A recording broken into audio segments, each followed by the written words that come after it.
It'll take a second for it to get in there. Yeah, well.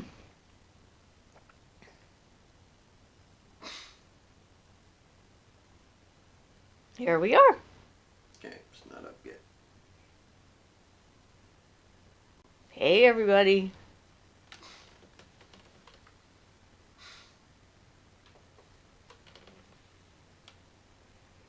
Well,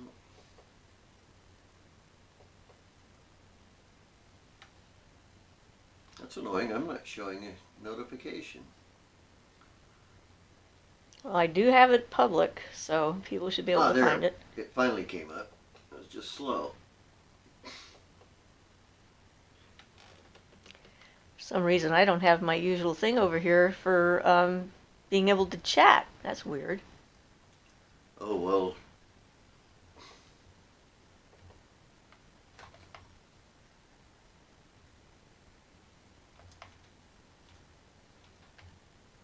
Is it? Oh, there we go. I can do it over here. Somehow it wasn't showing up.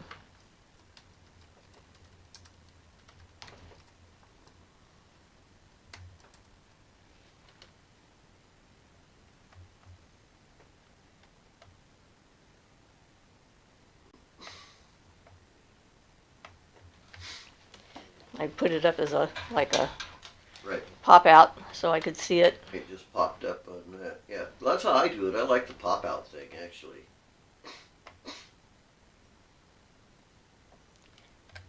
All right, well, there's two of us. Yeah, this is, We're slow going this morning or afternoon, our time. I don't know though. It's almost 2 o'clock. I'm surprised nobody's like out there waiting to jump on already. Well, someone else just popped in. Just takes a while. Who guess. knows? You two may be going through their own thing. That's potentially true. Here comes somebody else. Hey, everybody. How's it going? Where are you hailing from? How's the weather? Claudia says hello. Hi, Claudia. Nice for you to join us. Ryder says, hey, you look awesome. Thank you. It's always good to look awesome. I wore a braid today. Trying to give my hand some exercise. Claudia said, typewriter? No, that's a little cat peeking out of the top of a box. A cat in a box, okay. I like the cat in the box, yep. Ryder says, weather is boiling and hot. Well, it's not too hot where we are today, so that's kind of nice. Yes. Of course, being on the coast always allows probably us. Around like 80 or something, maybe. What do you think? I don't know. I haven't looked, but it's not too windy. Claudia says she's in Germany and it's raining. All right. No. Oh, I'm sorry. I remember you guys have got the flooding going on there, so you're safe, I take it, obviously, or you wouldn't be able to be on. I saw some of the footage of that. Oh my God. That was a horrible thing. It's like, talk about massive floods, weather issues. And it's like, we have a local group here that wants to do a rain ceremony this evening, 8:30 our time. And I don't know, trying to get the rain to come where we need it. Over here, since in the U.S. it's like half and half. Our half is dry and the other half is like soaking wet. But I don't know, what are your thoughts on weather working? Anybody's. You know, it's like, that was a discussion that we were actually having. And, I mean, I've done a little bit of that kind of stuff, not very often, but... Well, there are supposedly some people that have achieved some pretty impressive weather control in the past, and there are beings you can contact that will help you with that. And you can, according to what has been said about Barden, he was able to like completely get rid of a thunderstorm basically completely at one point, or made a hole open up in it. So kind of made the thunderstorm and then made a hole open up in it so they could walk home without getting wet. So Rita says, hi Siofra, Ian and everyone, raining here in Kentucky. Canary says, hello everyone, and hello Ryder. Well, see, that's the thing. Is like, well, there, a lot of the stories. Hi, Jonathan, that come in from other places, like in China. They asked someone, I think it was in China, to help them with the weather, and the holy man came into town and moved out of town, and like stayed in a cottage all by himself. And they asked him why, and he said because everybody is so out of sorts that that's why the weather is bad. So he needed to balance it. There are the stories such as Milarepa, Tibetan, who was basically learned a sorcery to make hailstorms, so he could supposedly destroy the people who usurped his birthright before he became enlightened. Yes, Ryder, I got your email. I actually looked at it just before we went live, and I heard that story. In fact, the first time I heard about that incident was in Bonowitz's book, Real Magic, so that was in the early 70s. You probably want to mention it then if you're talking about it. Go on. Yeah, I am starting to. And the incident we're talking about was a group of magical people in England got together on the east coast of England when the war was going on with Hitler, and they raised a huge cone of power to stop Hitler from setting foot on English soil. And of course, the upshot of that is he never did land troops in England. He bombed the living daylights out of it, but no, he never stepped foot on the soil. And there were a number of people who died in the ritual. And my opinion about that has to do with the belief that they held, very strong belief, that doing any kind of magic against the true will or the will of another person was bad. And so if you did that, there would be consequences, and one of those consequences was death. So the people who attended the ritual believed that, and they expected that some of them would not survive, and indeed some of them did not. So that is that subject about, is it ever okay to do something like that to try and force things in your direction for protection and that kind of stuff. So that's what we're going to talk about. Kayla says she's in St. Louis, Missouri. Weather's beautiful today, stormy the past few days, but today is moderate temperature. All right. Canary says, Ryder, she's good. Have another felt offering that I feel more hopeful about, so all is good. I did my Reiki level 1 on Friday, and I feel kind of high since. Well, that would make sense. Awesome. So, it's a subject that a lot of people who are involved in magic discuss on a regular basis, and we're no exception to that. And the thing for me is, how can you know for sure if this is something that, if you stop it, something worse might not take its place? If it's a worldwide kind of karmic event, and it's there to teach us something, or it's a consequence of how we're acting, if you magically interfere with the process and put a stop to the individual or group of individuals that are representing it, if we haven't learned anything from it, doesn't that mean that something else will just swoop in because it's like that, a larger thing than us? Jonathan says, thank you to you and Canary for always making me feel so welcome. It's going really well. I have always taken my spirituality seriously, and before I found this path, I hit a dead end. Now I'm sorry. Good for you.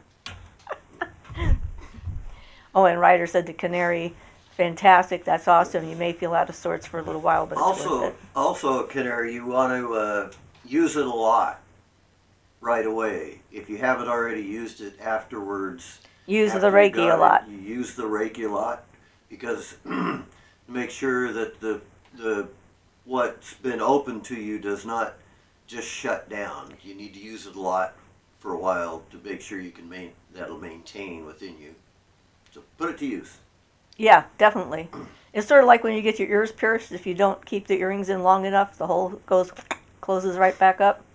So yeah, by doing it and practicing it, you're sort of solidifying the channels that you've opened yourself up to, and helps to like make them stay.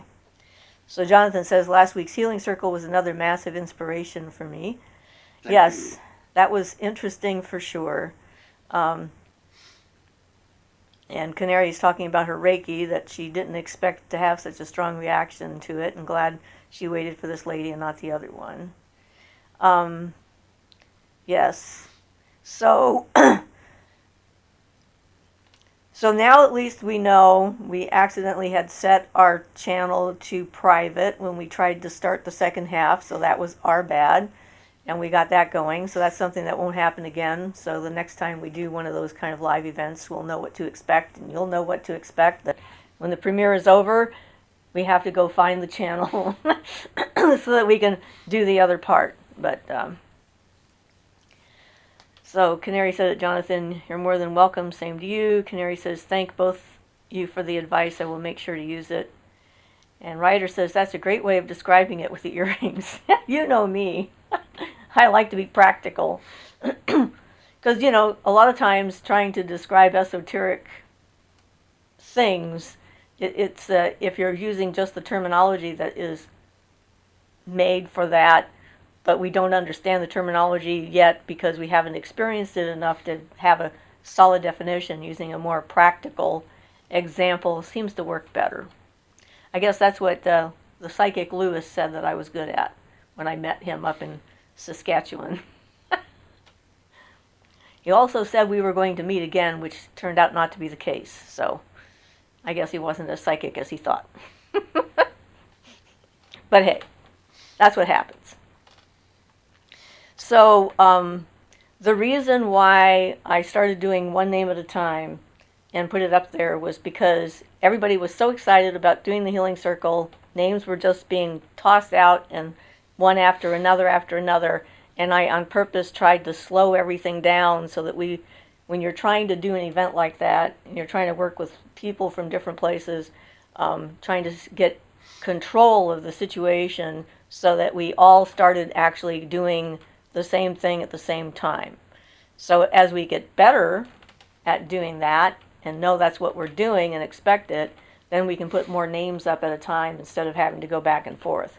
But that was an on-purpose thing. Something a high priestess will often do is to modify what's happening and make people slow down and take stock. So that's what that was about. Philippa says, hello all. Hi, Philippa. Jonathan says, speaking of descriptions, Ian's curling analogy with Kundalini last week was chef's kiss poetry. This is a good thing. That's why we get along so well. We have similar ways that our minds work, even when our differences and stuff like that. So that's a good thing. Ryder says, sings, we'll meet again, don't know where, don't know when, but I know we'll meet again some sunny day. I don't know how often this has happened to me, that I've met somebody that I thought, I would really like to get to know this person. This could be an interesting relationship. And I talk to them, and I say, let's, make plans, let's exchange numbers. And they're like, we're destined to meet again. And so we shall. And I'm like, no, we won't, because I can see into the future, and apparently you can't.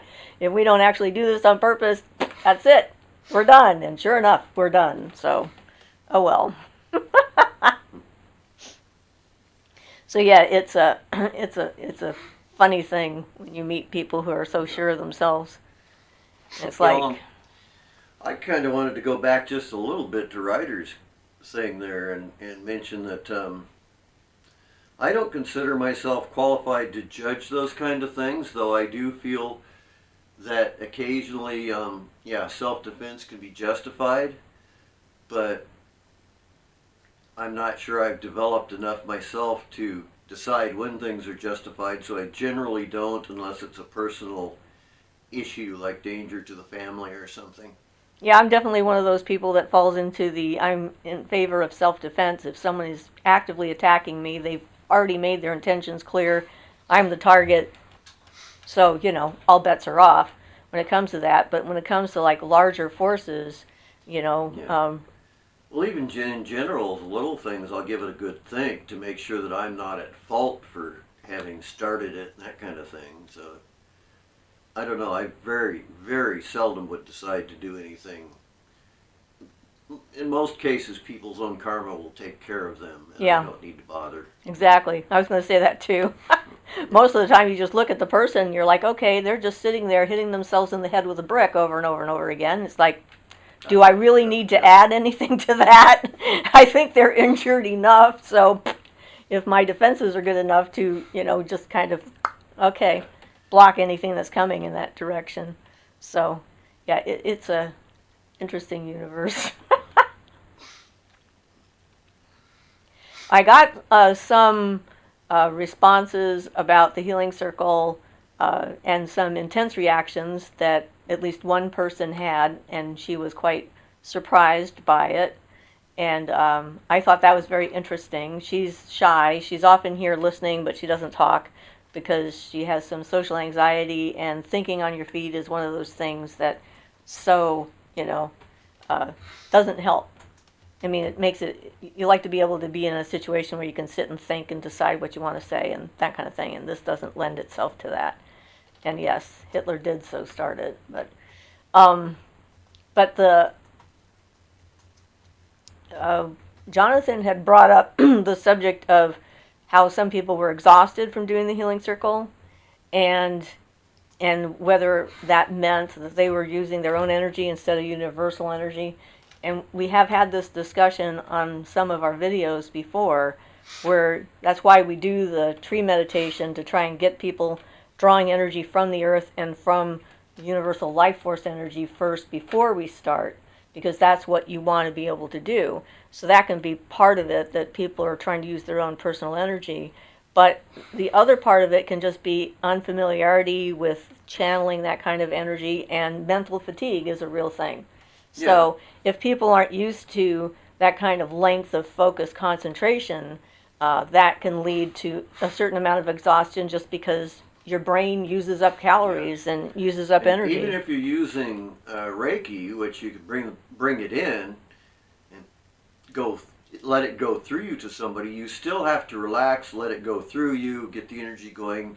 Though it's not directly using your energy, it still makes you tired. Well, right. I mean, if you're going to be sitting on a treadmill for 30 minutes, even if you're going slow, it can still have a fatiguing effect when it comes to that. And yeah, I would probably have agreed with them as well at the time.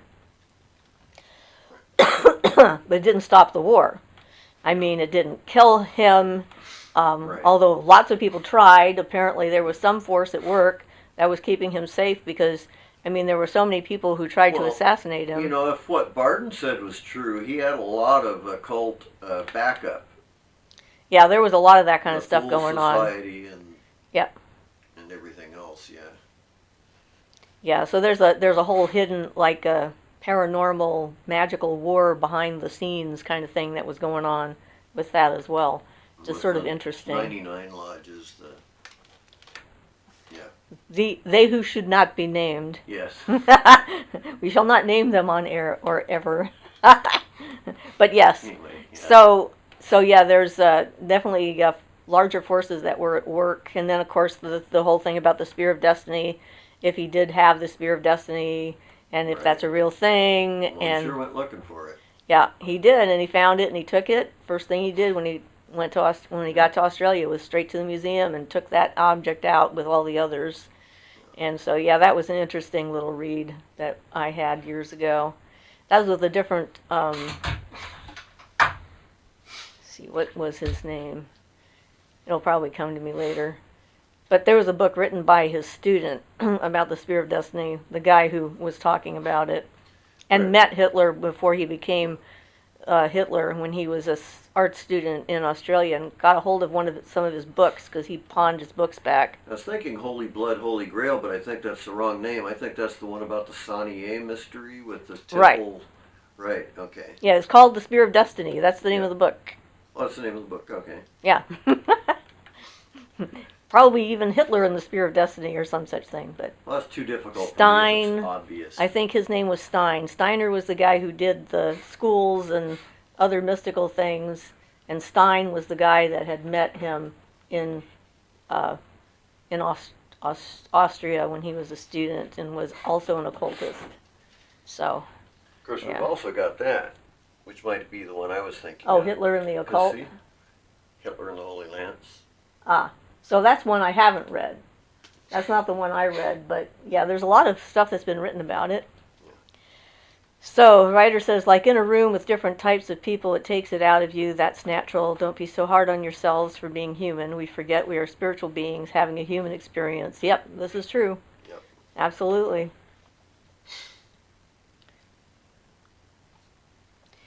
I had a funny thing last night when I went to brush my teeth to go to bed, and I was looking in the mirror. I discovered I had a piece of glitter on my chest.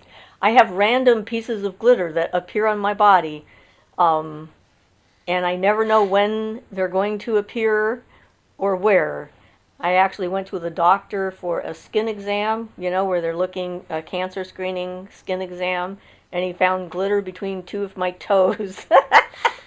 And I'm not working with glitter, so at the moment I'm suspecting that the fairies are putting glitter on me. I don't know, maybe. Claudia says, I've done scrying and I see Hitler. I don't know why. It's funny. Ew. I wouldn't want to see him. Hopefully that doesn't mean he's back. Well, maybe he is. Yeah. Who knows? Apparently I've had that book a long time. There's where it's from. Oh, the Blue Dragon bookstore. Yep. Over in Ashland. That's that's in Ashland. Yeah. I wonder if they're still there. I don't know. If they are, I'm sure they probably would have sold. The guy who owned it, Bob, was getting pretty old at the time. Yeah. Well, not real old, but he was probably in his 50s at the time. So. And that was like 30 years ago? Yep. Or more? So he's probably like retired, I would think. Probably. I don't know why. It's funny. Yeah, we'll just call you Glitter Toes. Glitter Toes, that's right. Well, I mean, I'm not working with glitter. When I'm doing my beading, there's no glitter involved. It's like just sitting, doing my stuff. I don't know why, but that message that says, Greetings, High Priestess, was blocked. I had to approve it manually. I have no idea why. I know. Sometimes they did this. And okay. Hi. Hi, Tony Fowler. Notice there's a white heart on the end of that. Who knows? I mean, they have their algorithms to do whatever. And I mean, I do have some key words that are blocked, but those aren't any of them. Yeah, I know. That's what I mean. I mean, like that one, I don't know. Yeah. Maybe they think high is like getting high or something. But what if you're high in the air? I don't know. I have no clue. I'm not an algorithm. A carnival ride. Yeah. You just never know. Charity says hello. Hi, Charity. How you doing? I like everybody's face emojis. I can never get them out there fast enough. Ryder says, so glad I didn't have a shift tonight. I do tomorrow morning, though. I love being here each Sunday, and we love having you. You're a good addition to our collective here. Tony says, ooh, really?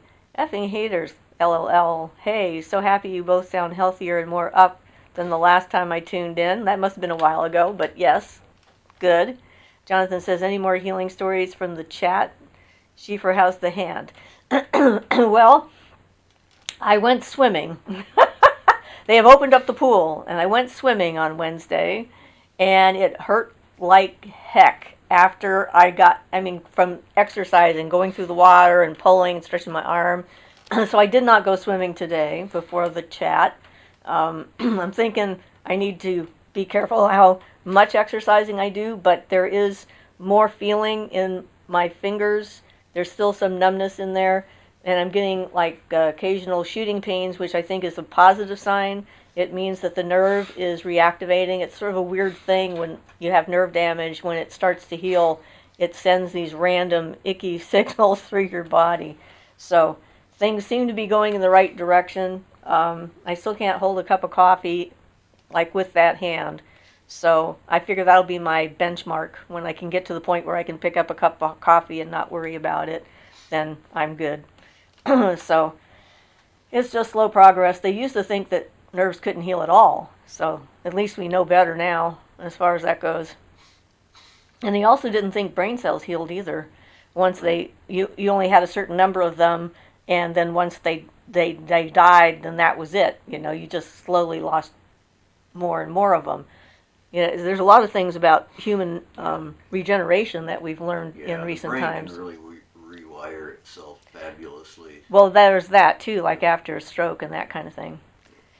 So Tony says, slowly and surely, inshallah. Inshallah? Okay. Probably another one of those words I'm not familiar with that is regional.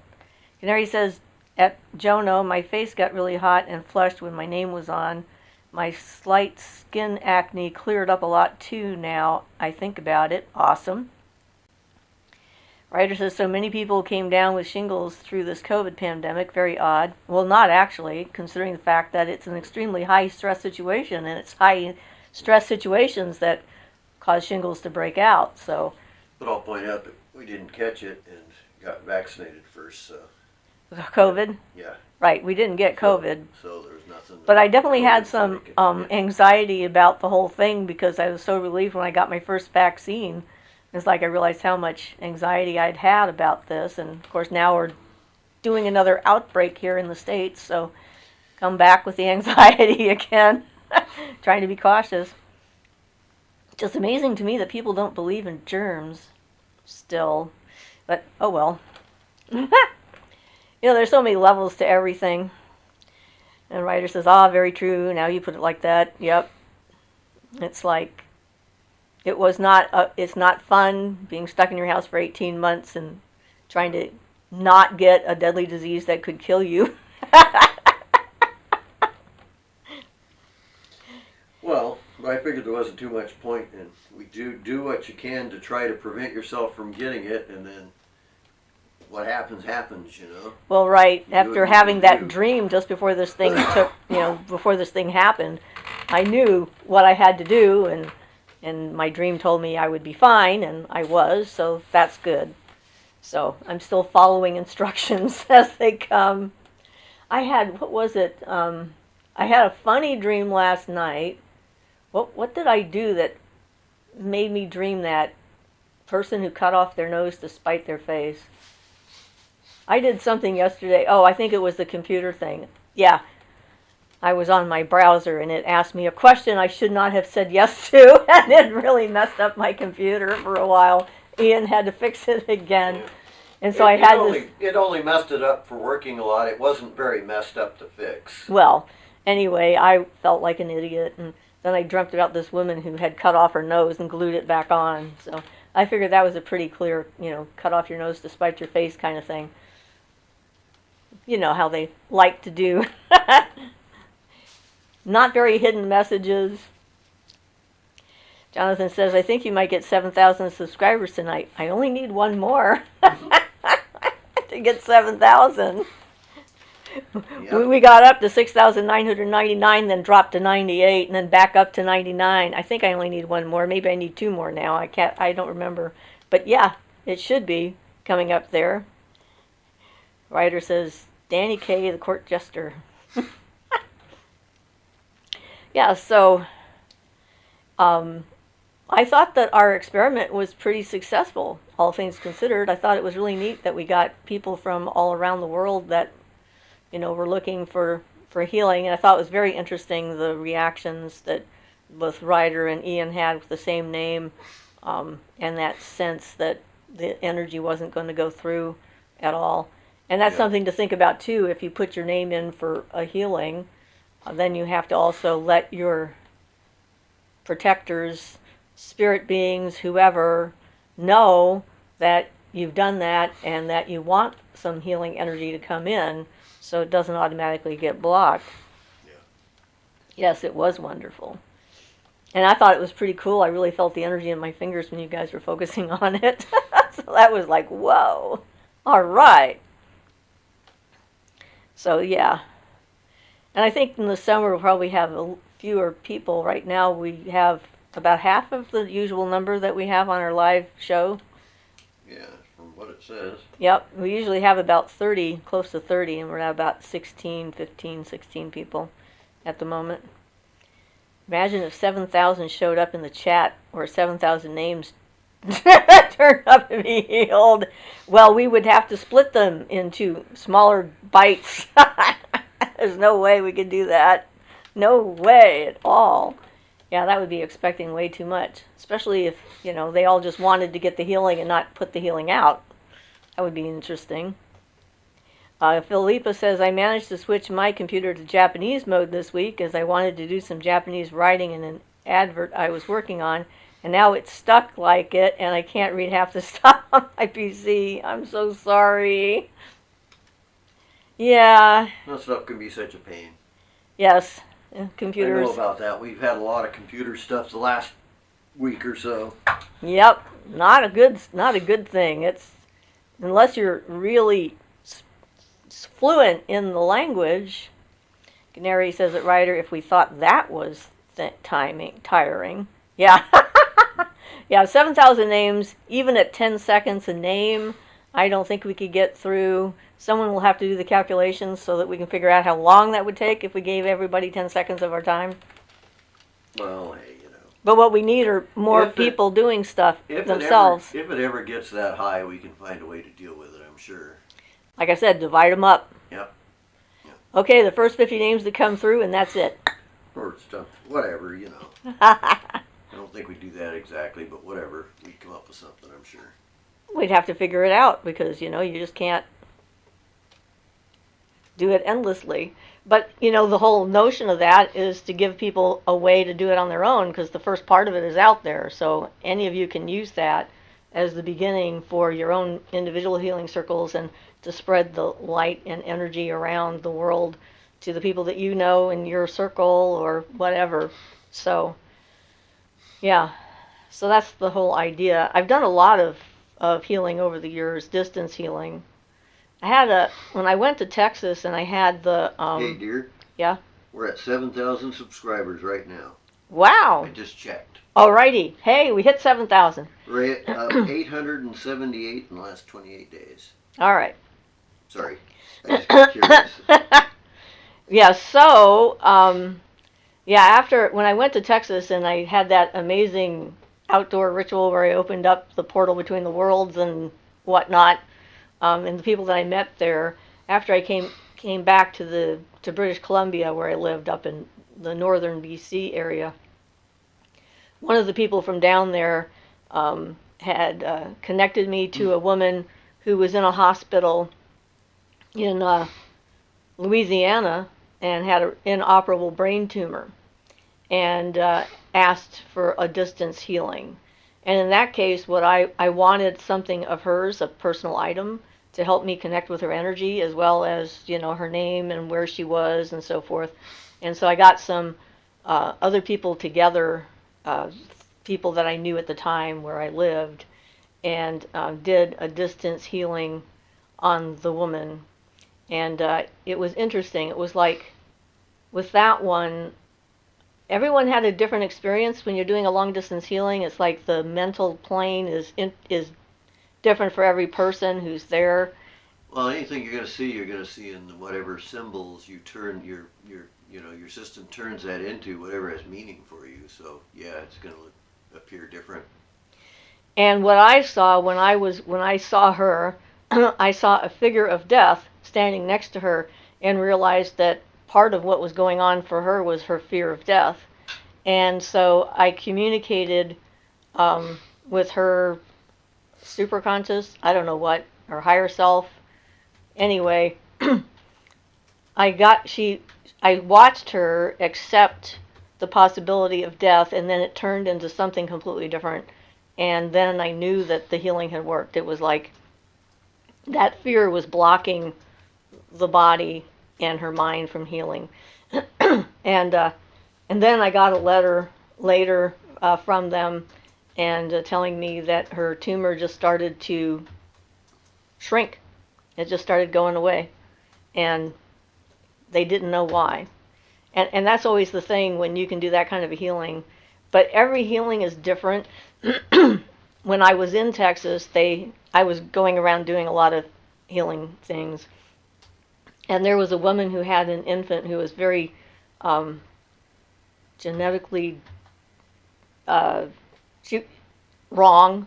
I mean, like her ears were little holes, and her skull was different. Everything was like wrong. It was not a good combination of DNA for sure. And she wanted me to do a healing on the child.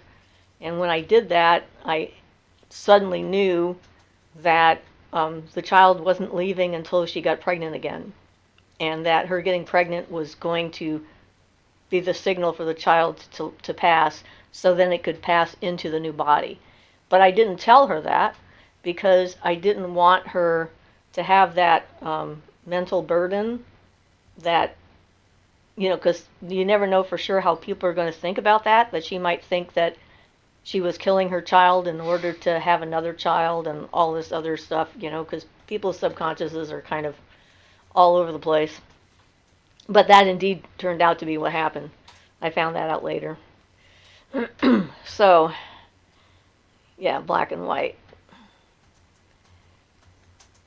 Yes, they are.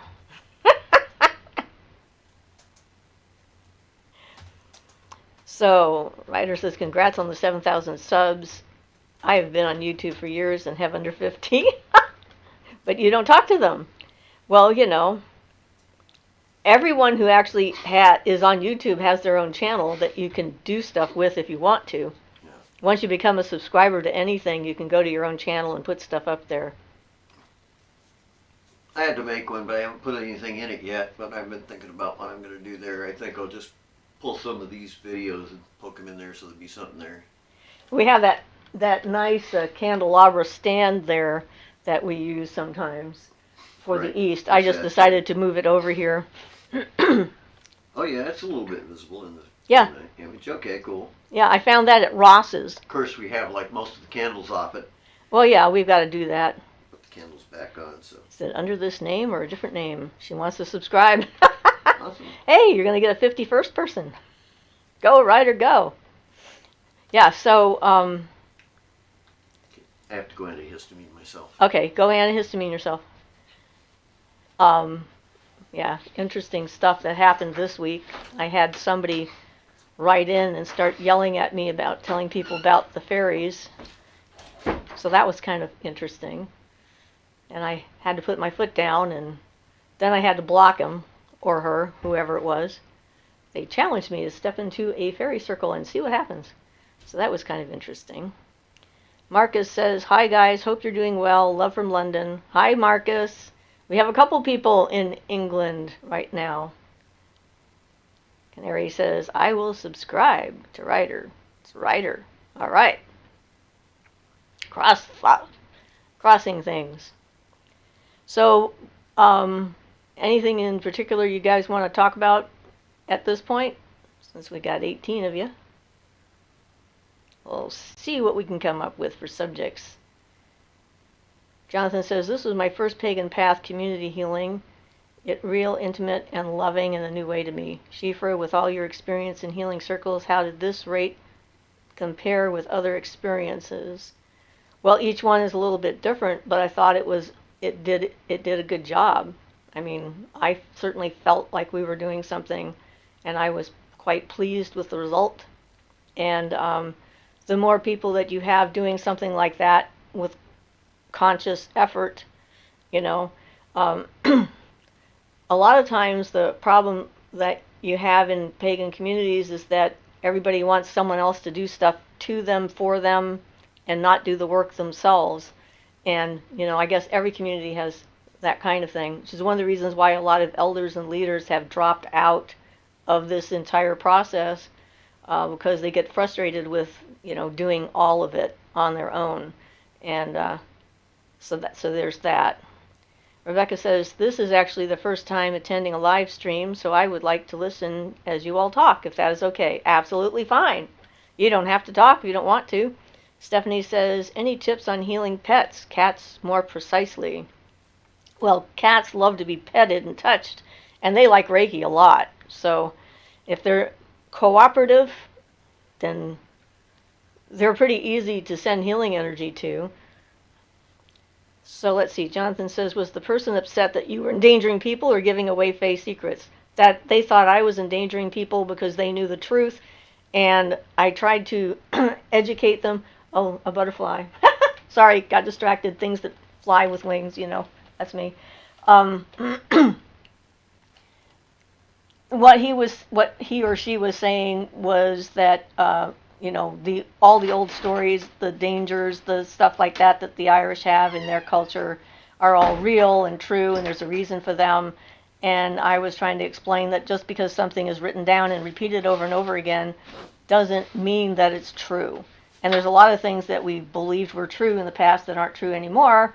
And I guess brought up the same kind of stuff that, they're easily offended. And I'm like, I've never found them easily offended. I don't think they really care that much about what we're doing. We have this tendency to think we're so important all the time, and I think that comes from that. and he or she was like, saw a beautiful aspect of one, and it turned into this tall, dark, evil-looking thing. And at that point, I'm like, okay, I don't know why you're watching this video, because I'm pretty clear how I feel about it.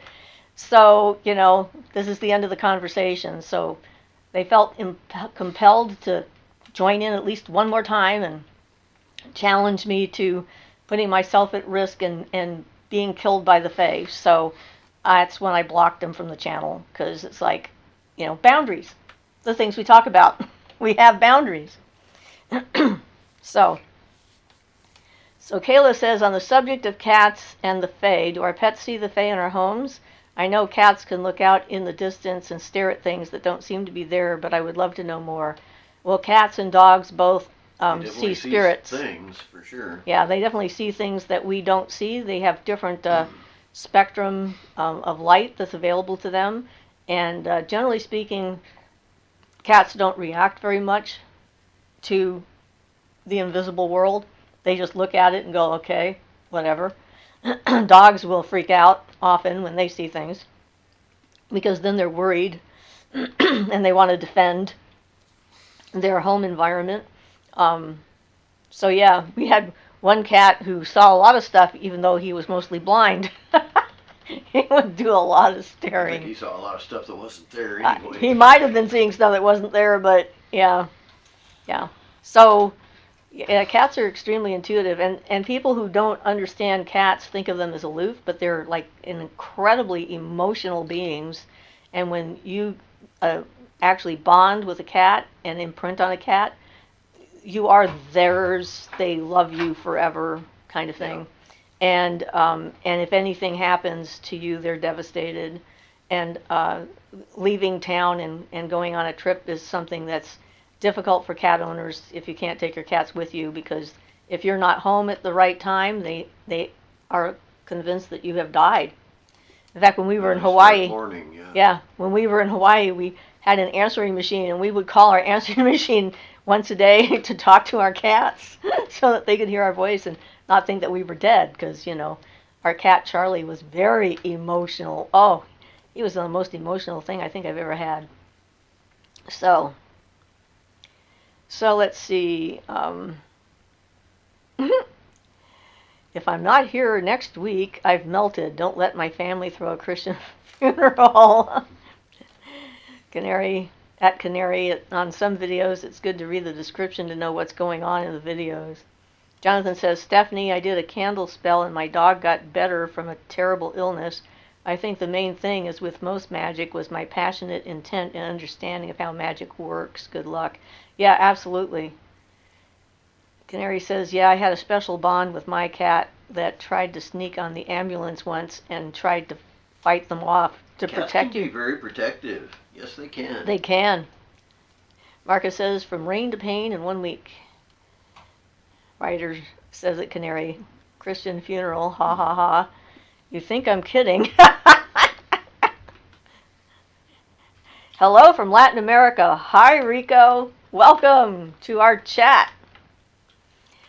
So, in trying to explain to that individual about the history of things, it's like how stories were changed in order to increase the power of whatever the people who were in charge were doing, and sow the seeds of distrust with ancient forces and things like that is a typical pattern for conquerors of all kinds, regardless of their philosophy, religion, or political beliefs. It's like that's the way they all roll.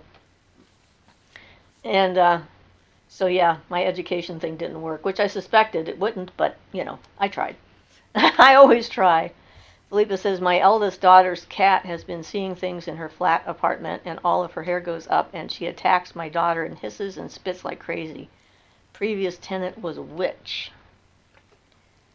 Maybe there's something else going on with the cat. If she's attacking, she might have some physical ailment that's doing stuff there if she's not usually like that. Yeah, or even changes in cat food sometimes can cause some bizarre changes in behavior and things depending on if your cat's like allergic to different things in the cat food or something like that. Writer says at Canary, I don't know, Catholics can beat the dramatics. No offense to any Catholics here intended. Felipa says, so I'm guessing there may be some negative energy lurking. I'm going over next week to banish, cleanse, seal, all thanks to you, your information. Well, yeah, there's nothing wrong with doing that first and see if that works. But we had, one of our cats started having problems using the kitty litter box. And then we discovered that the kitty litter was too harsh for her paws. And we changed kitty litter, and that stopped that problem.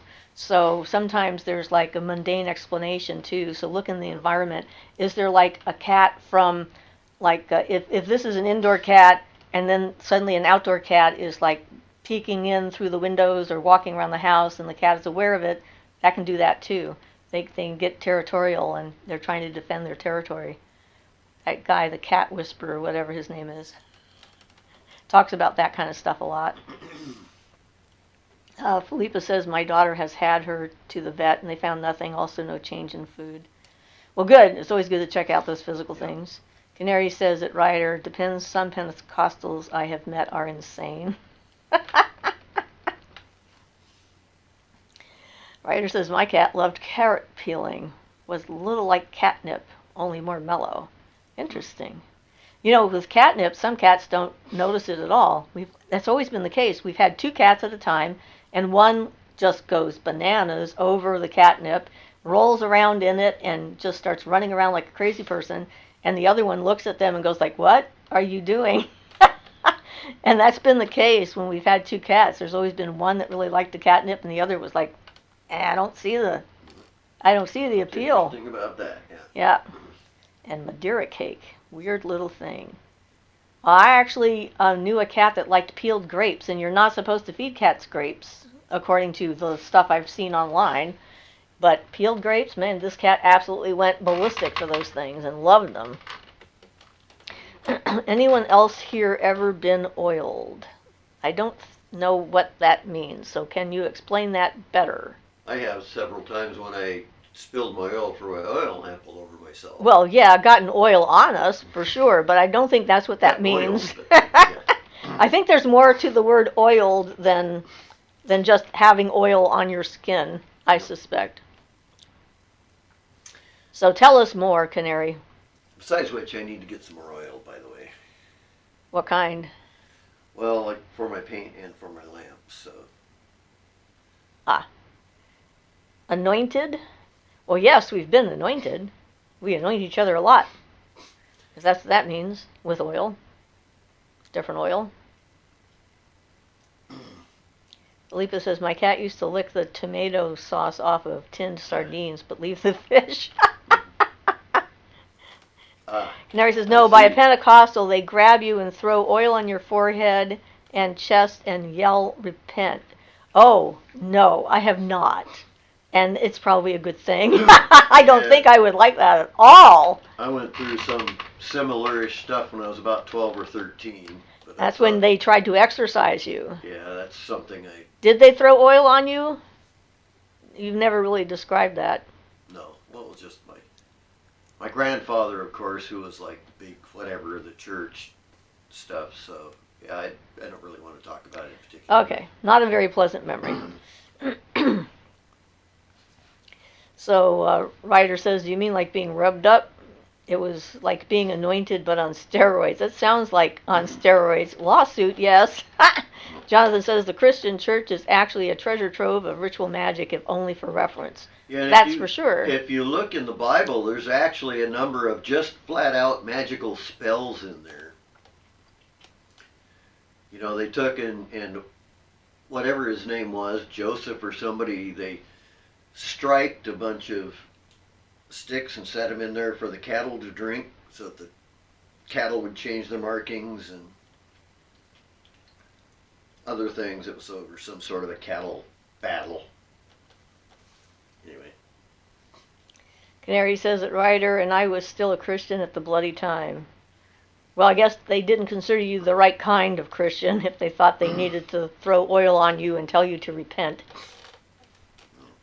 Well, see, that's the thing. It's like you can never be good enough. That's true. Yeah, and that's one of the methods of controlling people is, you can never actually meet the criteria.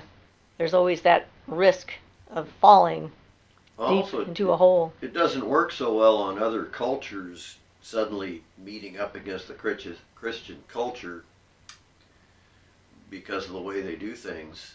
Most people kind of see through that because they're outside of the framework when they try to go to these like little villages and things and teach, and like these little places in the Amazon or whatever, Congo, Remember that one? I think that was in Brazil, wasn't it? Where the priest was at the altar and then lightning struck the altar. He kept teaching all the Brazilians, which were highly into candomblé, which is sort of a cross between Catholicism and voodoo, kind of. And they do some of that down there also, but basically it deals with the orishas like Santeria. So, yeah, and there was a Christian preacher down there that kept preaching to them all, and they all thought he was stupid, and then nobody was surprised when the lightning struck his altar and destroyed it. Dead hit. Yep. Yeah, you know that phrase, if I'm wrong, may God strike me dead with lightning. Apparently that was something no one should say. Canary says, yes, there is one. Whoops. I started getting too many all at once. I have to go up a little bit. Yeah, the witch thing was actually, thou shalt not suffer a witch to live, is at least a mistranslation. It seems that the original document said, thou shalt not suffer a poisoner to live, and somebody who worked on, I believe, the King James translation decided to take that as a poisoner as being a witch and stuck that in there. So it was originally, thou shalt not allow a poisoner to live. And Canary says that there's one where you slit a raven's throat and drip the blood onto you in the Bible to get rid of skin conditions, and that's definitely not a prayer. That's definitely not a prayer. You are correct. Not a prayer. I don't remember that one, but... Canary, what type of Christian were you? And at Jonathan, it means follow us or die. Oh, gotcha. Tornadal said, hello, who is Siofra? I am Siofra. Stephanie says, laugh out loud, what is it with the most religious in this obsession with repenting, burning in hell, and the apocalypse? Oh my God, can't with these people. Siofra, yes, that's me. Marcus says, do you think spiritual wickedness affects the Earth's climate? No. I think that stupidity with how we do resources and stuff like that affects the Earth climate, and some people might consider that it's an evil or a wicked thing to do to waste resources and not care about what's going to happen in the future, but I don't think that being bad people is why climate change is happening right now, so I don't think it's like a punishment or a result of that at all. I think that's one of those things that we often think or hear too often to, it's like it's bigger than that. Jonathan said, poisoner, that's it, thank you. So Ryder is telling Tornado TV that I am the lady who is speaking. Poor Raven. Yes, definitely poor Raven. And I might point out too that this thing about, not that I want to get on anybody's bad side, but with that thing about repenting and burning in hell and all that, is mostly the Abrahamic religions, which is mostly what we get here in the U.S. But there are many, many other religions that do not posit an anti-God that constantly battles with God for human lives or souls or whatever. So it's the multiple Abrahamic ones in general. Though I'm sure there are some. I'm sure. So Canary says that Ryder was called AOG missionary. They thought they were their own thing, but they were basically Pentecostal. If Pentecostal people spoke in tongues. Well, yeah, the Pentecostals, and there's another group that speaks in tongues besides the Pentecostals, I think. I was raised Methodist, which apparently is one of the hardcore fundamentalist Christian. Fundamentalist, that's the word. That's the word. I didn't even know that until a few years back. Someone told me. I'm like, what? Okay. Well, my upbringing was the apostolic faith, which is also very hardcore. They'd kick people out if you'd show up. If a woman would show up with short sleeves in church, she'd get kicked out. They were pretty strict. Yeah. This is when I was a kid, of course. Well, actually, I was having a conversation today about the subject of apocalypses, and the fact that there's that many people out there hoping for the world to descend into chaos and be destroyed and have people in agony and tortured and diseased and everything else is kind of concerning when it comes to the larger thought forms that we might generate if the universe is willing to give us whatever we want, and there's a lot of people who want that. It's just kind of unnerving to think that that's what it's come to, and that some of them aren't willing to actually let it play out, but they want to prime the pump and keep it going. Oh, Canary's mother got kicked out for wearing leggings. Oh, how terrible of her. It was my grandmother that got kicked out for wearing short sleeves in church. Ryder says, absolutely, Siofra, in the grand scheme of things, we are like children. If children don't get things right or make a mistake, we don't hold it against them. We understand it. We have been there. Yes, that's true.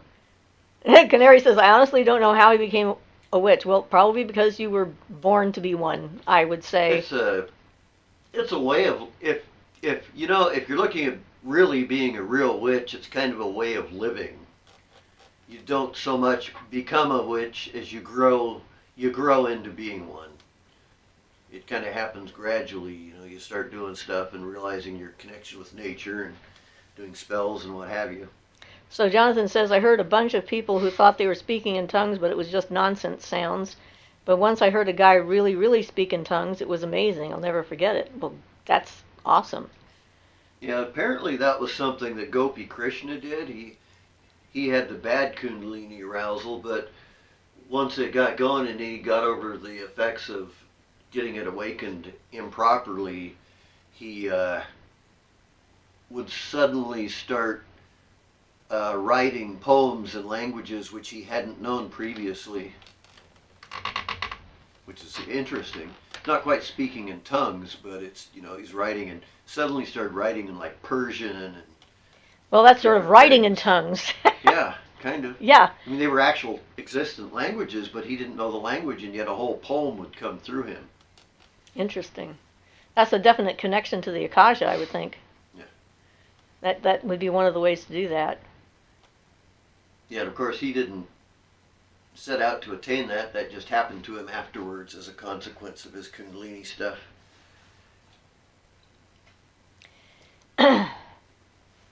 Well, when people have ridiculous rules, they're there to weed out those who aren't willing to follow them. So, probably a good reason to get kicked out. If you're not going to follow the rule, you don't belong, which is not necessarily a bad thing in this case. Cramps? Yeah. So, yeah.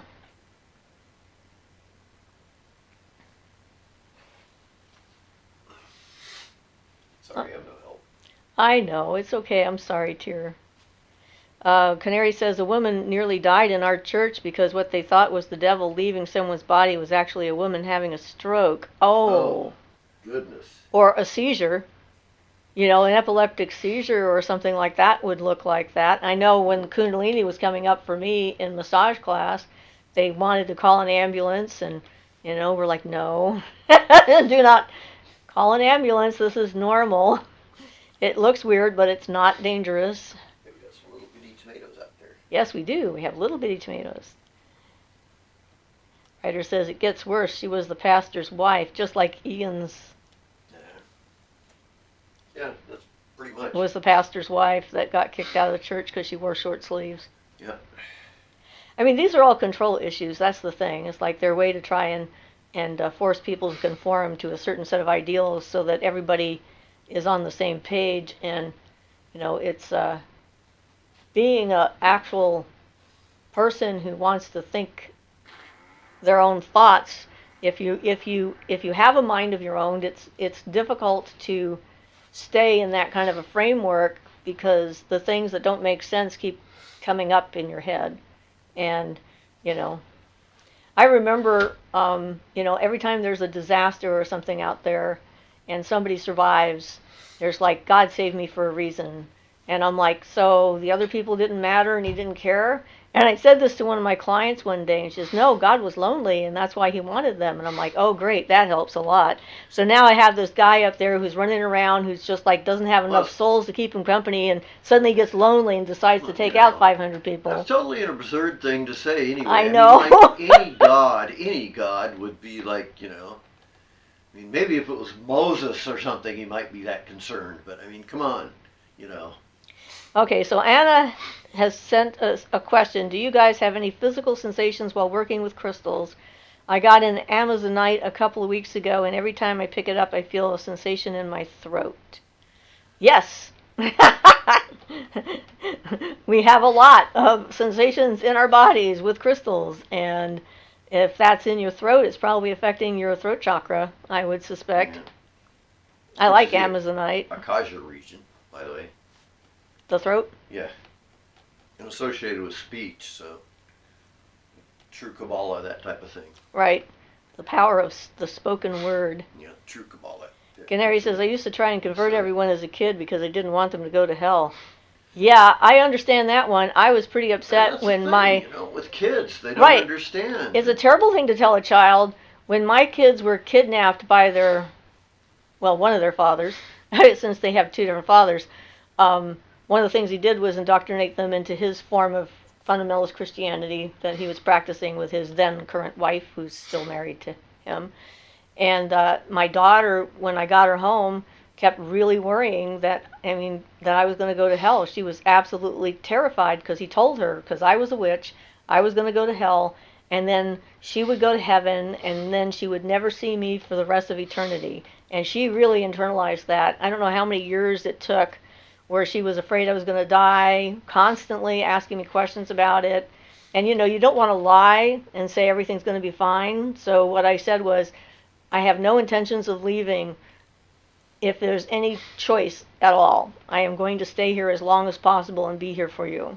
So, you know, just in case something happened. But nothing did, so yay. We're good.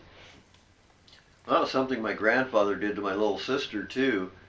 My mother went out during a storm, and my grandfather, who was the preacher, told her, oh, you'll probably never see your mother again. She'll never come back. You better turn to God right now and start reading the Bible, because you'll probably never see her again. She's going to die in this storm. And wasn't it also the world was coming to an end as well, or something like that? Well, he always said that. Well, yeah, okay. Jesus is coming back. The world is coming to an end, you know. But that thing of taking and purposely scaring a kid like that, that was done purposely to scare her. Yes. And that just seems bad. That's just cruel. So Ryder says, I got cramps in my butt last week. It still feels bruised. Need to find me a guy to slap my butt occasionally and say, woman, you are awesome. Or get a more comfortable chair with a cushion on it so your butt doesn't get sore. Depends on what you're doing, though. I think I got my butt sore one day from walking up and down ladders. Yeah, that would do it. And it really exercises Usually those muscles. My calves, but yeah. Yeah. We're down to our core people today. Yep. Jonathan says, Anna, every crystal, stone, plant, everything creates a personal response, and depending on how sensitive you are, that response can manifest as almost anything. Yeah, there are some things, like if I get a certain kind of tingling when I pick up a stone, I put the stone down. There's like, there's like, that's too much. I'm not sure why exactly, but me and that stone, or someone else who had that stone, or how that stone was mined or whatever, is not compatible with me. And we have a rock show coming up. It's the way your natural energies are in your body too. Yep. And it's going to affect your flow of natural energies, and that can be either helpful or harmful depending on, you know, what where your natural energies are at. And that's what's part of the problem with Kundalini. It can cause all kinds of symptoms because they manifest where you have a energy blockage or something, and that can be anywhere in your energy system. So Canary says, yeah, I ended up in horrible situations because I was afraid of going to hell if I said no. Yep. Yeah, it is a way to get rid of your boundaries, isn't it? It's like it creates an artificial boundary that isn't a boundary. It's a weird thing. Ryder says that Ian, exactly. So many say the end is coming. I grew up thinking the world was about to end, constantly worried for those I loved. Yeah, well, it made me, I was convinced because of all that stuff that it was going to be nuclear. The world was going to end in an atomic explosion because that was when I was growing up. That was a big concern. Okay, so Stephanie says, do you sell stones? No, I don't. I collect them. I don't sell them. Rebecca says, what is a conduli? Conduli?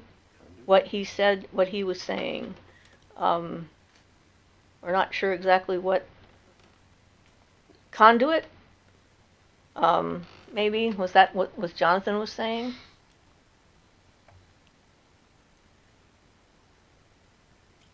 I don't know. Yeah. I mean, certainly stones are conduits. Conduli. Maybe you can describe it. We're lost.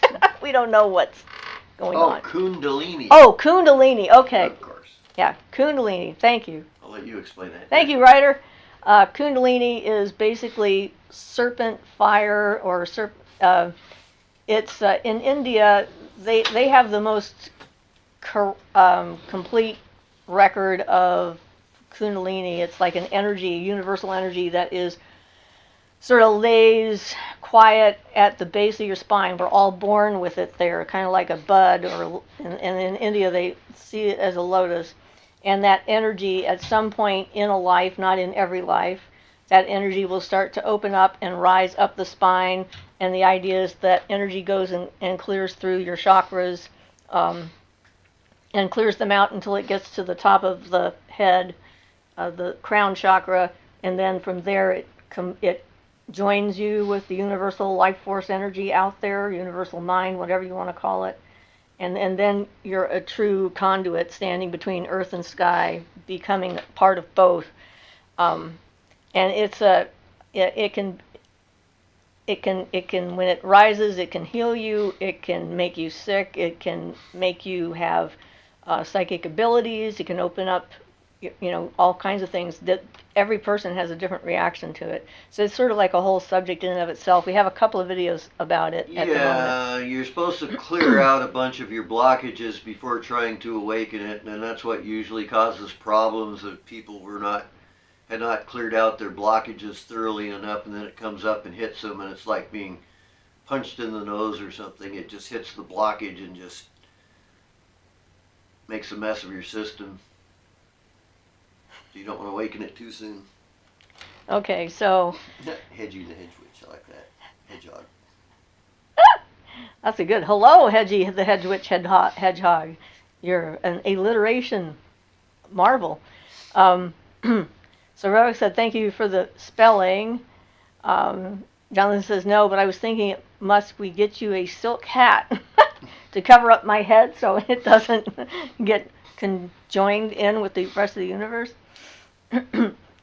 Ryder says, no worries. Hi, Hedgie. We were just saying that.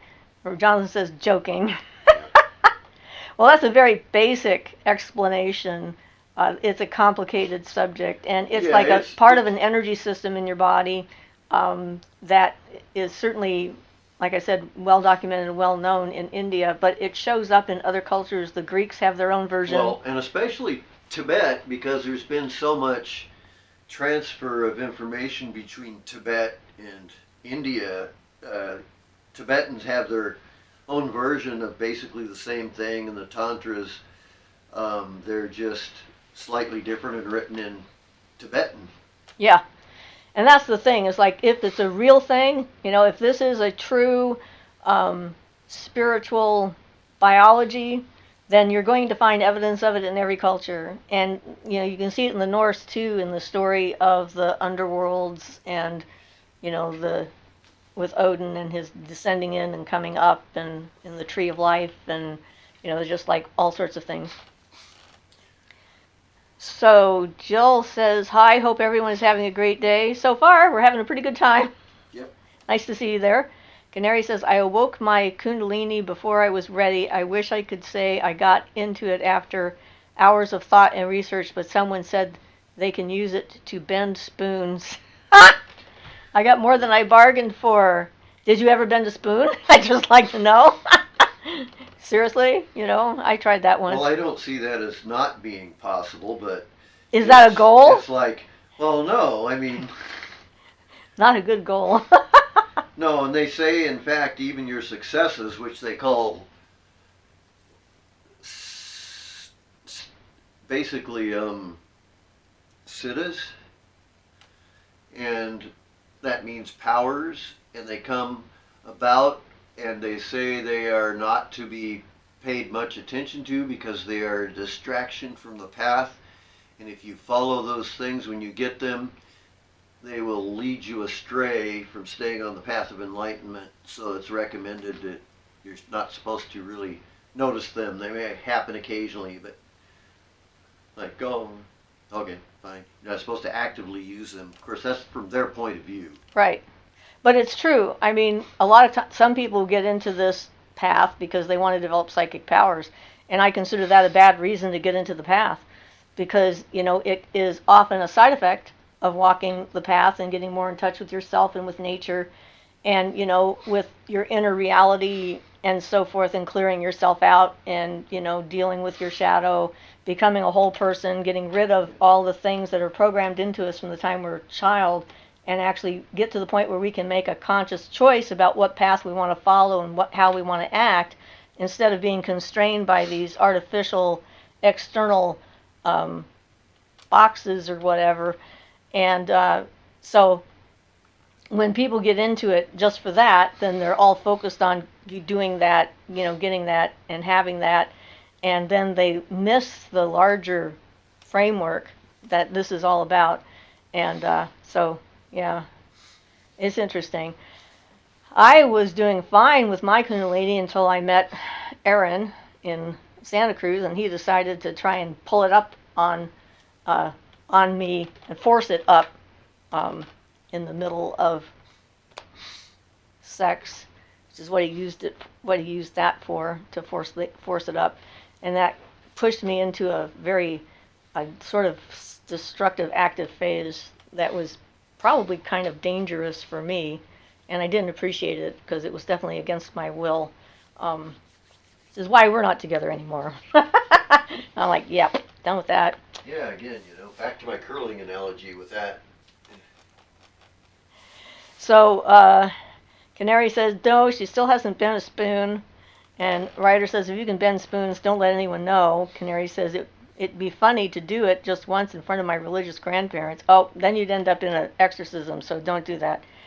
And Bright Knight says, I can bend spoons, just need ice cream. Yeah, that's a good thing to use a spoon for. Canary says, I originally got into the path to heal. Then I got informed that with what I could do when I realized I could do things. Yeah. And healing is definitely one of my motivations, is what got me here. Of course, everybody wants to be able to heal themselves. Well, so Ryder says, is that like the horned god behind you? A guy with antlers? Oh, yes, that is Kerninos up there. Yep. Yeah, I liked him. We actually bought him as a group when we had a group, so that was kind of nice. My grandparents pray every morning. Yeah. And Canary, let's see. Bright night, you had me in the first half. Not gonna lie. Yeah. Question mark? Yeah, that would do it. Question mark? It bends spoons, though.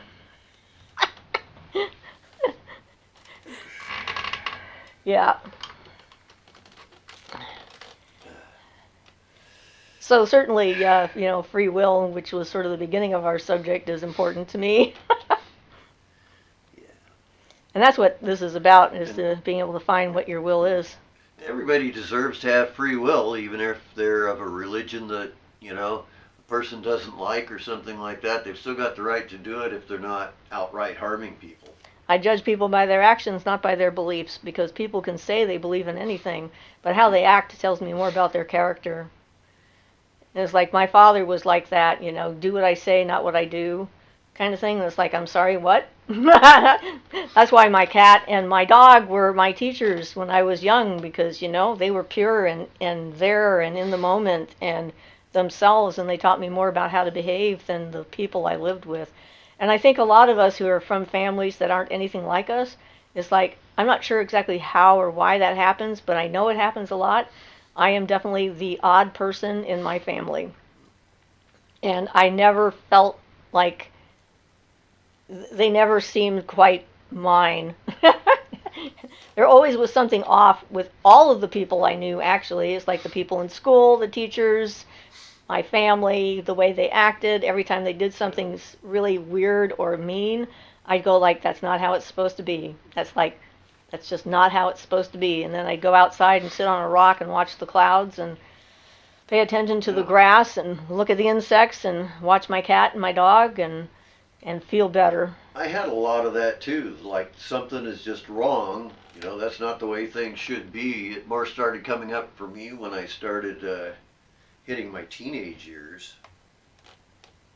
So Hedgie the Hedge Witch says, I like to think that the pagan path is where I'm supposed to be because of my inherited psychic abilities and how I was attracted to the pagan path. And later down the road found out my mother is also a pagan witch and my youngest sister has also practiced the path, which is awesome. It now runs in my family. My daughter definitely, and my granddaughter as well. So, it's one of those things. I started a trend. Canary says, oh yeah, I'm not even the black sheep. I'm a whole different species. Yeah, no kidding. Bright Night says, lucky. Rebecca says, same here. Bright Night says, same. And that's the thing. It's like, this is a path that accepts the black sheep and lets you be the best black sheep you can be. Same here. My mom had 27 dogs at one point. I barked before I could talk, and I grew up on all fours and learned so much from animals. They are definitely better at behaving and being in the moment, especially. Rebecca says, I know that I was considered the strange person in my family, and I think I'm still actually the odd person out. I was talking to my son the other day, and I said, maybe people might think I'm crazy, but I know the difference between what I see and what other people can't see. So, Bright Night says, and my family thinks witches should burn. Them, me who's a witch, I'ma just keep this a secret. Well, I don't blame you. Bright Night says, same here. Canary says, I do like huskies. Jill says, I'm the black sheep in the family. I think this is going to be a fairly common theme. Jonathan says, it's paradoxical, but most of the time the weirdest people are the most normal. It's the mainstream normal people who are the weirdest to me. This is true, because, the definition of sanity is based upon what the average person expects to have happen. And if what everyone expects to have happen is actually insane, then the sane people look crazy to them, because, you don't fit the correct mold there. I'm a violet sheep. Yeah, Ian says he's a violet sheep. In case you couldn't hear him, he's on the floor at the moment. The writer says, my wool is blacker than yours. Are we going to compare wool now? Lisette Alpaca says, it's hard when your family is so different from you because you end up in this place where you have to unlearn some of these unhealthy habits you grew up with and teach yourself right from wrong. And this is true. And that's one of the complaints that a lot of people have about paganism. They say we don't have any rules, therefore we don't have any ethics.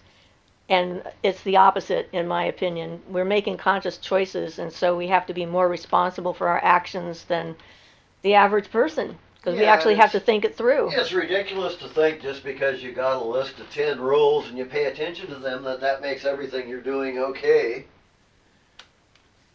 Silver Fox says, I prefer the company of animals to the company of most people. Animals can be a lot more trustworthy. Well, yeah, they're very clear on what's okay and what's not okay. They are the ones that help start to teach me boundaries. And Canary says, I remember hiding an angle deck in my room and being scared to heck every time someone would go upstairs if they would find it. Then my grandmother buys herself a zodiac necklace. Right. Ryder says, why are you on the floor? Because his hernia was out and he's trying to put it back in. Like cramps. Cramps. Just cramping. Just the cramping, not the hernia. The hernia is causing the cramping. Okay. Sorry. He's been having trouble the last few days. We do have the appointment with the doctor week after next. This week's my doctor. Next week is yours. Philippa says, yep, same here. Black sheep syndrome. And I now have 4 kids and all 4 are showing signs of starting on the path. Awesome. Right. Yay! Way to go. It's time this world got some enlightenment. The society. Well, being an empath is one of the things that leads a lot of people to this too, because you're trying to understand, why do you feel things other people don't, and how can you control it? What can you do to survive the onslaught of negative, most of the time, emotions from other people, because they're not paying attention to their own feelings or their thoughts or anything else. So, they're just spewing psychic garbage all over the place, which is annoying. Misha says, hello all, I'm late but here. Hi, Misha.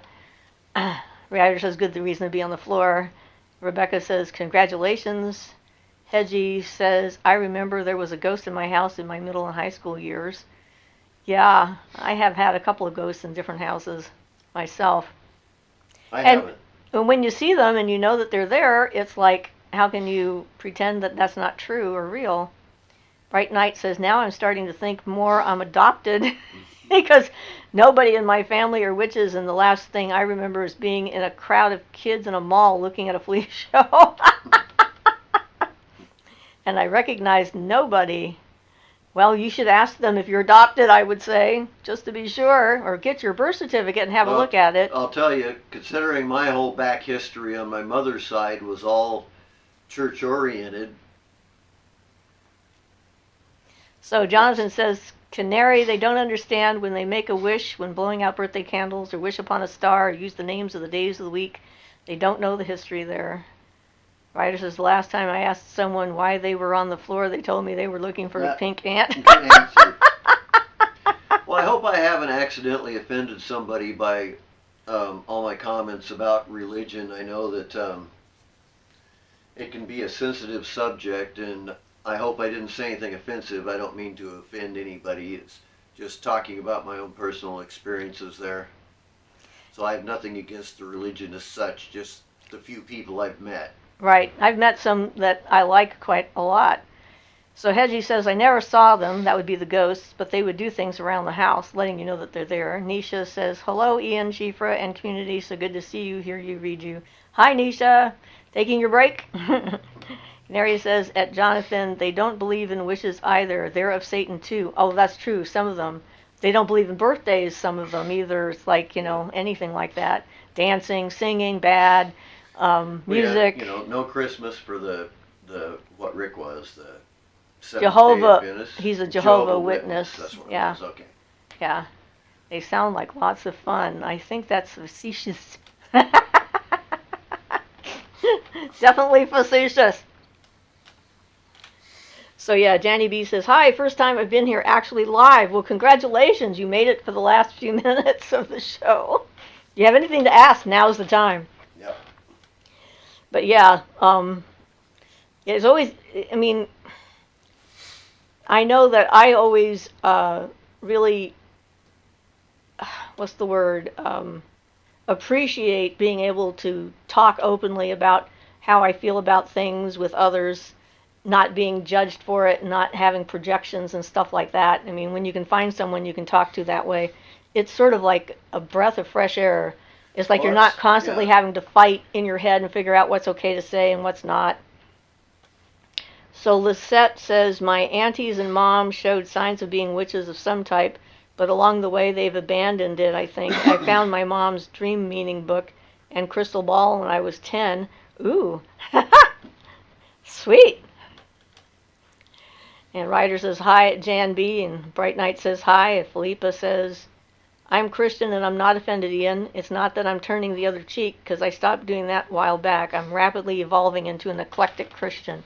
Well, take what you need and use what you can. I've got no problem. I've read the Bible straight through 3 or 4 times now at this point, because there's some information in there that I consider valuable and worth reading about, though I'm not a professed Christian. So yes, I agree. I just wanted to make sure I didn't offend somebody. I'm not trying to impugn their religion or anything like that, just the few of the people that I've met that have acted. Well, I think some people need it because they Yeah. need the structure. They don't want to have to think for Well, that's true. themselves That in would be particular. good, Rick. Yeah. So Jujubaloo says it's a wonderful feeling that conversation with somebody without having to worry about how they're going to perceive it. Misha says, I'm the only witch in my entire family, too. My grandmother is a Jehovah's Witness. Brother is a Christian, but I don't share what I do with others unless asked otherwise.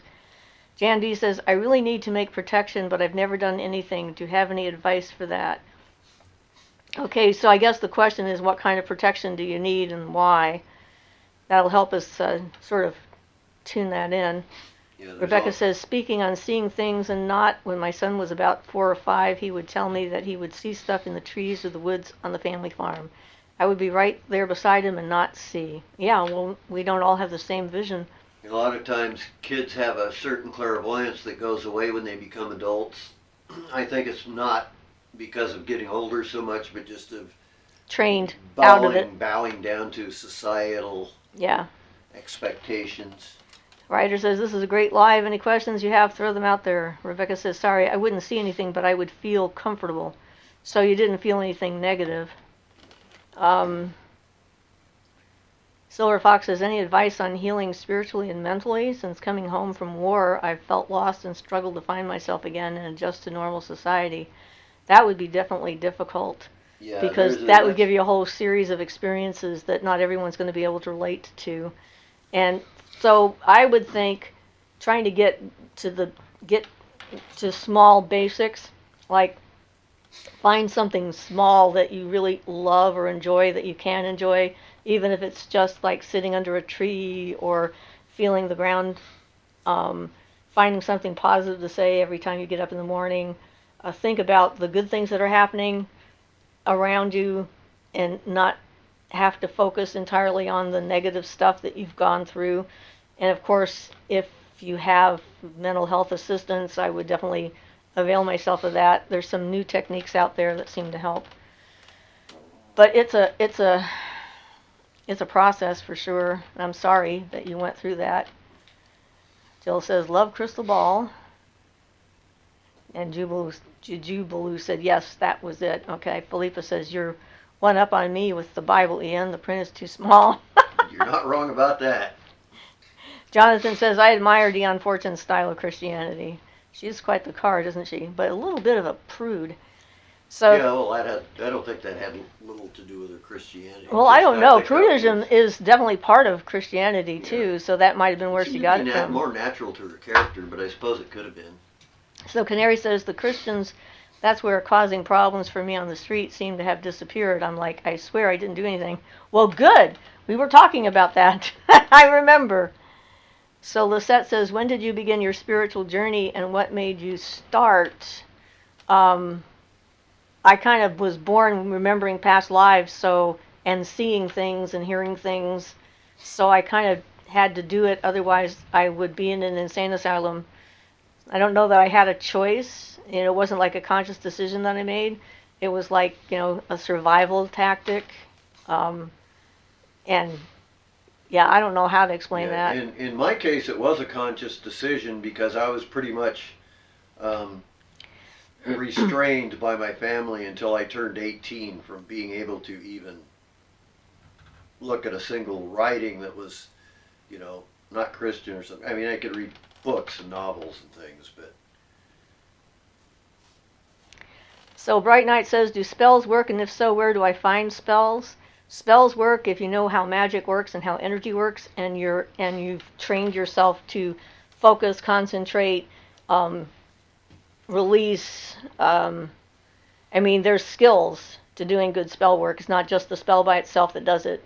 There's it's a whole universal thing in and of itself. A lot of it's based on willpower, which I hope to be able to do a video about soon, but I've been notoriously slow at getting these things done. So Ryder says at Silver Fox, if you ever need to speak, I'm here. I have PTSD and military background. No pressure. Thank you, Ryder, for putting that out there. And Misha says, my grandfather, whom I loved, kept his German Bible with gold leaf edges as a keepsake. Yes. Okay, so to the person who was asking about protection, I do have a couple of videos up about psychic protection. So if you don't get the answer to your question, which seems like we're coming to the end of our show, I would recommend doing that. And then if you need more information, send me an email at chiefrasmagicalcove@gmail.com. And I get emails from people periodically, and I can answer more specifically. Yeah, if you give me like the details of what's happening, what kind of protection that you're needing, is it physical or emotional or mental? Vary a lot. Yeah, because there's a lot of different methods. Is it a haunting? There's all sorts of different possibilities that pop into my mind when I hear I need protection. So there are all some general things, but they're not general enough to really target everything. I mean, you can put a protective aura around yourself. It all depends on what's going on, yeah. Right. If it's like to protect you from other people and things, or whatever it is. Jan B says, I was planning on watching one of your videos. Yeah, there should be a couple of them. The one on larva and thought forms is a good one to help separate what's going on.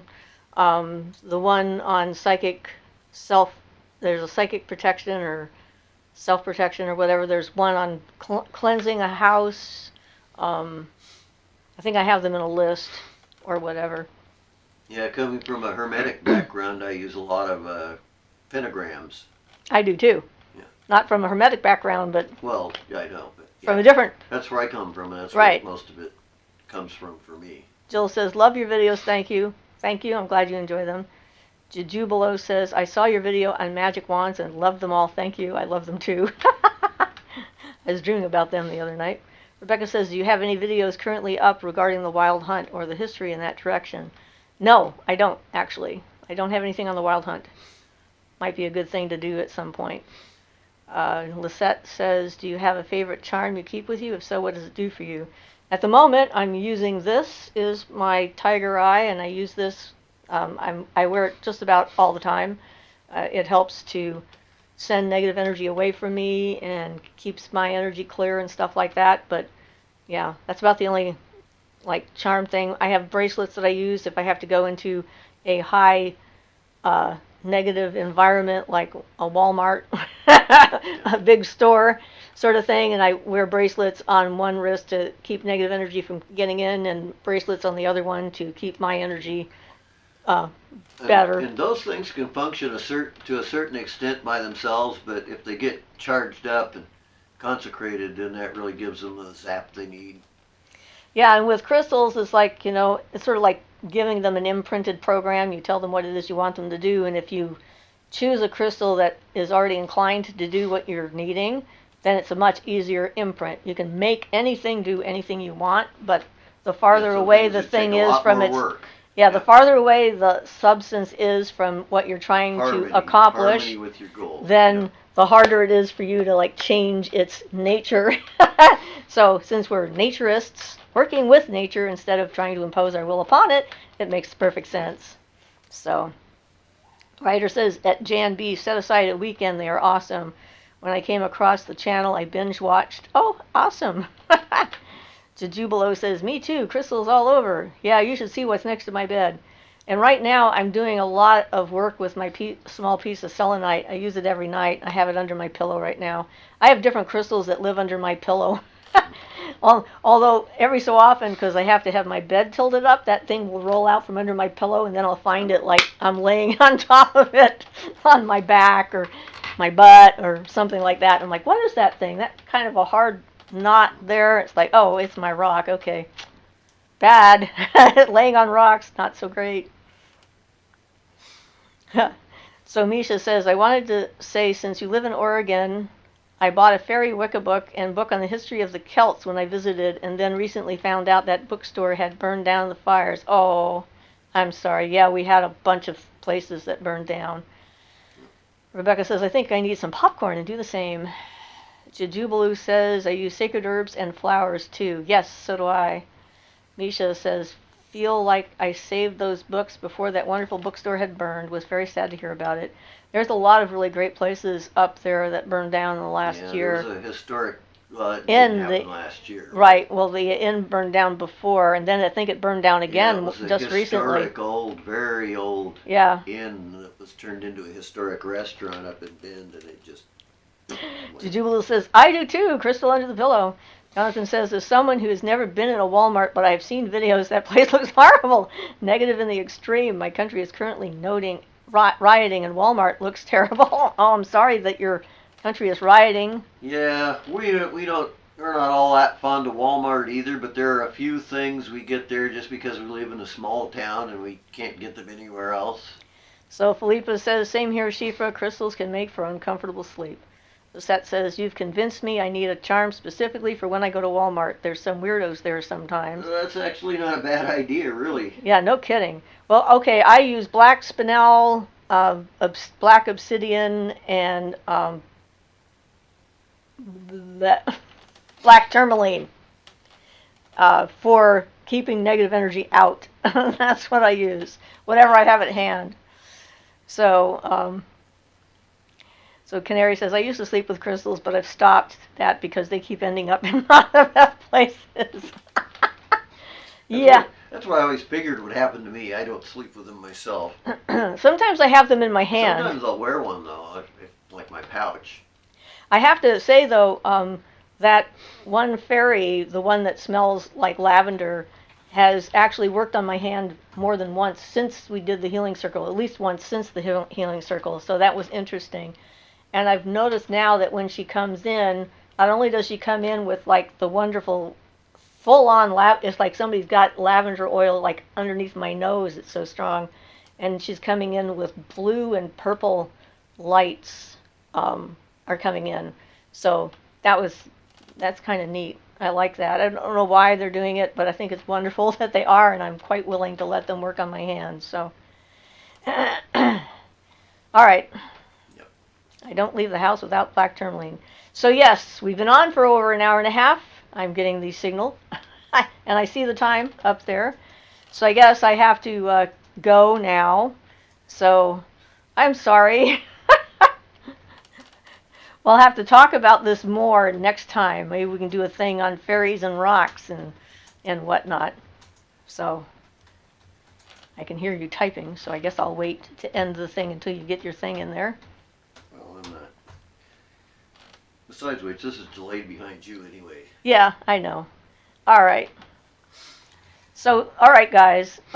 Remember, you can always send me an email if you need to. And love you guys. Thank you for all of your interactions. You're welcome. Okay.